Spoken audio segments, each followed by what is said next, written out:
माता पिता ही एक संतान को जन्म देते, वही सच्चे सृजन करता जो अपने माता पिता की निस्वार्थ सेवा करे, जो सच्चे मन से उनकी श्रद्धा रखता, उसे किसी तीर्थ, किसी पुण्य या किसी दान की आवश्यकता नहीं होती। कोई व्यक्ति इच्छाओं को आवश्यकता समझने लगे तो धन कितना ही क्यों ना पर्याप्त नहीं होता,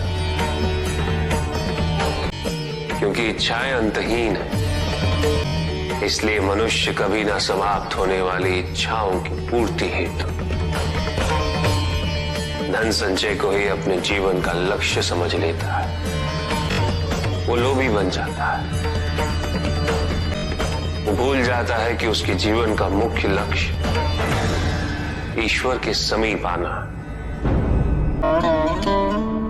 ऐसे लोभी व्यक्तियों को अपनी मृत्यु के समय मैं केवल इतना कह रहा हूं कि जहां भी जब भी शिव है वो वैरागी और सन्यासी रूप में है।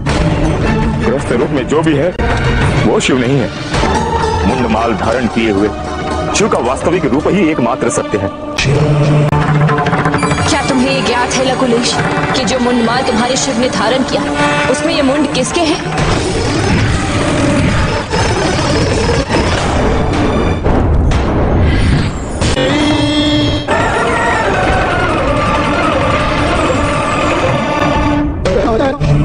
लकुलेश, जिसने मुझे जिस रूप में चाहा मैं उसे उसी रूप में मिला। जो मैं तुम्हारा शिव हूँ वो केवल तुम्हारा शिव, किंतु तुम दूसरों की दृष्टि के शिव स्वरूप को ध्वस्त क्यों कर रहे हो? मैं वो ही हूँ जो सबका।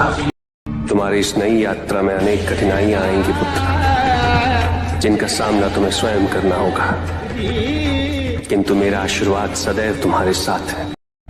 मैं तो केवल एक बेलपत्र पे जा चला था। मेरी श्रद्धा सच्ची होनी चाहिए। मेरे भक्तों को यह समझना चाहिए कि मैं उनको दर्शन उनकी इच्छा अनुसार नहीं अपितु उनकी आवश्यकता अनुसार देता। इस प्रकार हठ का प्रयोग करके यदि मुझे दर्शन देने हेतु विवश करोगे तो मैं कभी प्रसन्न नहीं होगा। तुम अंश हो मेरे, इसलिए तुम्हारे द्वारा किए गए प्रत्येक धर्म अधर्म, न्याय अन्याय का उत्तरदायी सदैव मैं रहूंगा। आप तो देवों के देव महादेव हैं, चारों वेदों के ज्ञाता, स्वयं भगवान होकर भी आप दिन रात किसका ध्यान करते रहते हैं? कौन है वो? मैं इसी क्षण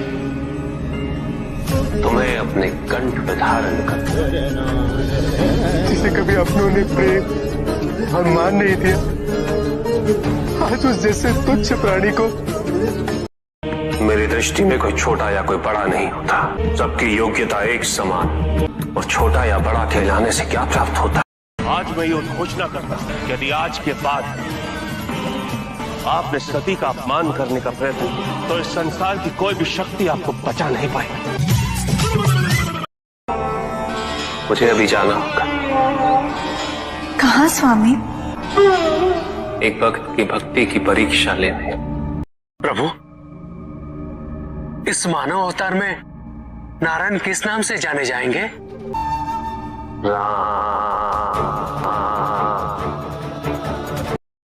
पिताजी हमेशा हमको छोड़ के चले जाते, अब तो माँ भी हमको छोड़ के चले जाते। बहुत बड़ी भूल हुई है हमसे पार्वती। अत्यंत क्रोधित है हमारी पुत्री। या तो तुम में भय वास कर सकता है या मैं और मेरी शक्ति। जब भी तुम भयभीत होते हो तो तुम अपने अंदर वास कर रही मेरी। शिव मेरे लिए पत्थर है, केवल पत्थर, जिसका स्थान ना तो मेरे हृदय में है ना ही मेरे घर में।